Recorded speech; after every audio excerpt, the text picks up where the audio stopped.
Le Seigneur soit avec vous. L'évangile de Jésus-Christ selon saint Matthieu.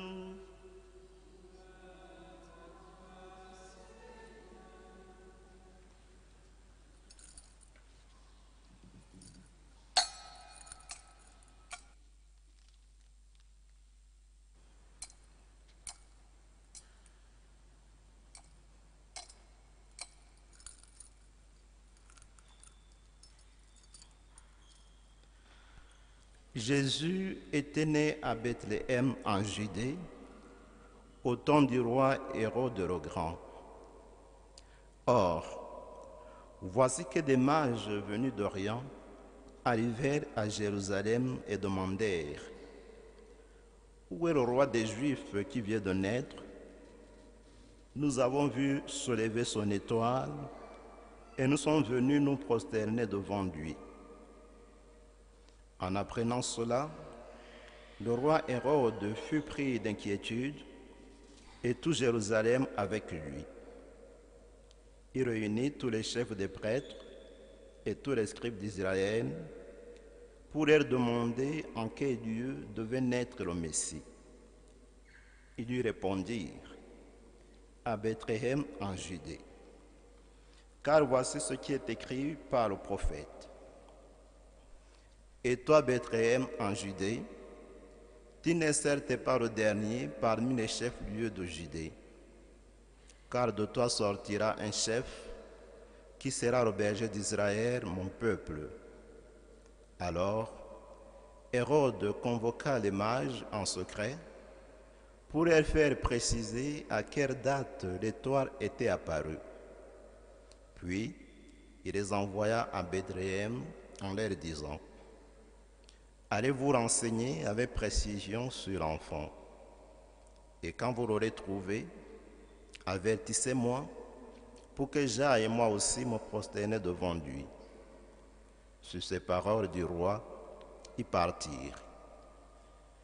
Et voilà que l'étoile qu'ils avaient vue se lever les précédait et veut s'arrêter au-dessus du lieu où se trouvait l'enfant. Quand ils virent l'étoile, ils éprouvèrent une très grande joie. En entrant dans la maison, ils virent l'enfant avec Marie sa mère. Et tombant à genoux, ils se prosternèrent devant lui. Ils ouvrirent leur coffret et lui offrirent leurs présents: de l'or, de l'encens et de la myrrhe. Mais ensuite, avertis en songe de ne pas retourner chez Hérode, ils regagnèrent leur pays par un autre chemin. Acclamons la parole de Dieu.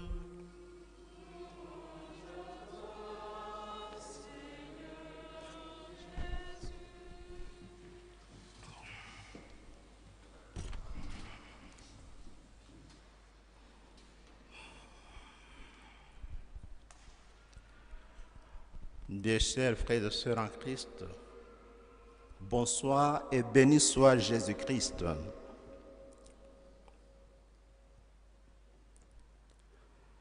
Nous célébrons aujourd'hui la fête de l'Épiphanie du Seigneur. Et le Seigneur nous parle aujourd'hui à travers Isaïe, à travers la lettre de Paul adressée aux Éphésiens et l'évangile de Matthieu. Dans la première lecture, le prophète Isaïe est envoyé vers le peuple de Dieu qui sortait fraîchement de l'exil. Arrivé dans leur pays, c'était la désolation. La guerre avait tout détruit, même le temple qui était le symbole de Dieu, le Dieu de rencontre avec Dieu, il n'était pas encore construit. Et le peuple qui se trouvait dans ces conditions était désemparé, était découragé. Et c'est dans cette désolation que le Seigneur va envoyer son messager Isaïe pour aller réconforter son peuple, pour lui annoncer la bonne nouvelle d'un enfant qui viendra délivrer son peuple. Il invite le peuple à ne pas rester dans la tristesse, à ne pas rester dans la désolation, parce que le Seigneur ne l'a pas abandonné. Le Seigneur lui promet de lui envoyer le Messie qui viendra le délivrer et qui viendra rétablir son peuple. Jérusalem qui était la ruine, selon le prophète, sera la ville qui va accueillir tous les peuples de la terre. Voilà un peu le résumé de la première lecture que nous venons d'entendre. Dans la deuxième lecture, c'est Saint Paul qui s'adresse à la communauté d'Éphèse. Et quand Saint Paul écrivait sa lettre à la communauté d'Éphèse, cet extrait que nous venons d'entendre, il était en prison. Et quand Saint Paul est entré en prison, il était déjà vieux. Mais nous connaissons l'histoire de Paul, de cette personne qui a persécuté l'Église. Et c'est par la manifestation de Dieu qu'il va se convertir. Après sa conversion, il s'est mis au service de l'annonce de la bonne nouvelle du salut. C'est lui qui était le persécuteur de l'Église, il est devenu plutôt l'apôtre qui annonce la bonne nouvelle, qui annonce le Christ, c'est lui qui est persécuté. Et dans l'extrait que nous venons d'entendre, de quoi il est question? Eh bien, Paul il donne une sorte de témoignage. Il témoigne ce qu'il enseigne. Et il enseigne qui? Il enseigne le Christ. Le Christ qui est venu nous montrer le chemin qui nous mène vers le Père. C'est très intéressant d'écouter le témoignage d'une personne qui s'est convertie, d'une personne qui a changé de vie. Cette personne qui, à l'époque, persécutait l'Église, il est convaincu de ce qu'il fait. Il annonce avec joie le Christ qu'il a persécuté. Il annonce ce Christ qui est venu nous apporter la lumière, qui est venu nous apporter la joie. Effectivement, à travers la fête de Noël, nous accueillons ce Christ qui est venu nous donner la joie, qui est venu nous donner la paix, qui est venu nous montrer le chemin qui nous mène vers le Père. Et dans l'évangile que nous venons d'entendre, on nous raconte l'aventure des 3 mages. Et les mages, c'était des personnes qui étaient des sages, des personnes qui étaient intelligents. À travers leur connaissance, ils ont vu une étoile. Mais dans le ciel, il y a plusieurs étoiles. Mais il y a une étoile qui a attiré leur attention. Et quand il a attiré leur attention, ils se sont levés pour poursuivre cette étoile, pour se rendre là où le roi des Juifs était né. Et quand ils se sont déplacés pour se rendre à Bethléem, ils ne sont pas partis les mains vides. Ils sont partis avec des cadeaux, de l'or, de l'encens et de la myrrhe. Poursuivant donc l'étoile, ils sont arrivés à l'endroit où l'enfant Jésus était né. Et pour eux, c'était une grande joie de rencontrer ce Messie du monde, ce Messie qui est l'enfant de Dieu. C'était une grande rencontre. Que pouvons-nous donc retenir à travers ces 3 lectures que nous venons d'entendre? Retenons 3 choses. La première des choses, c'est de vivre dans l'espérance.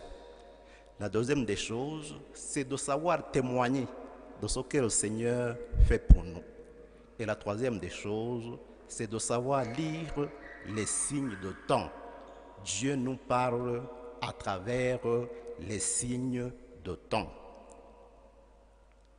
Alors nous aussi, il nous arrive de traverser les situations difficiles, les situations qui nous troublent, des situations qui nous désorientent.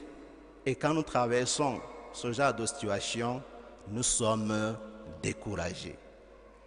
Mais le chrétien, c'est une personne qui doit vivre dans l'espérance. Il faut toujours avoir conscience que nous sommes dans un monde qui passe et nous sommes appelés à vivre avec Dieu dans son royaume. Donc tout ce que nous pouvons faire sur cette terre, eh bien, nous sommes de passage. Même quand nous sommes découragés, pensons à ce Dieu qui nous aime, qui nous a créés et qui nous appelle à vivre avec lui. Ça serait donc contradictoire de penser à un Dieu, eh bien, qui ne nous aime pas ou bien qui ne nous abandonne pas, alors qu'il nous a créés dans l'amour. Avoir la conviction que Dieu nous a créés dans l'amour, même quand nous traversons des situations difficiles, des situations compliquées, eh bien, pensons à ce Dieu qui nous aime et qui veut nous sauver. Quelle que soit donc la situation, ne nous décourageons pas. Le Seigneur nous demande de ne pas nous décourager parce que notre victoire viendra un jour avec ce Jésus qui est venu dans notre monde pour nous montrer le chemin qui nous mène vers le Père. Quand nous sommes découragés, pensons à ce Dieu qui nous aime, à ce Dieu qui veut nous sauver. Et la deuxième des choses, eh bien, c'est de savoir rendre témoignage. Nous tous, nous sommes enfants de Dieu. Si nous essayons de faire une lecture de notre vie, nous allons nous rendre compte que Dieu intervient plusieurs fois dans notre vie. Et quand Dieu intervient dans notre vie, il faut savoir rendre témoignage. S'il y a une chose qu'on peut constater chez les catholiques, c'est de ne pas savoir s'exprimer, exprimer ce que nous vivons avec notre Dieu.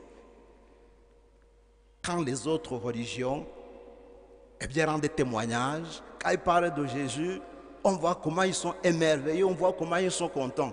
Mais quand ça arrive chez les catholiques, nous sommes timides. Nous n'avons pas ce courage de témoigner de ce que fait le Seigneur pour nous.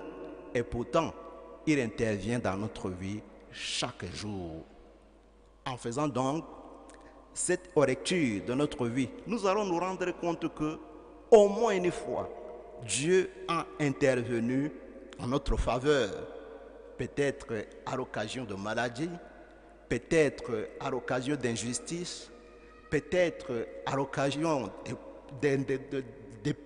d'écrasement. Et le Seigneur a intervenu en notre faveur. Et quand nous constatons que le Seigneur a intervenu en notre faveur, il faut le reconnaître et savoir lui rendre témoignage.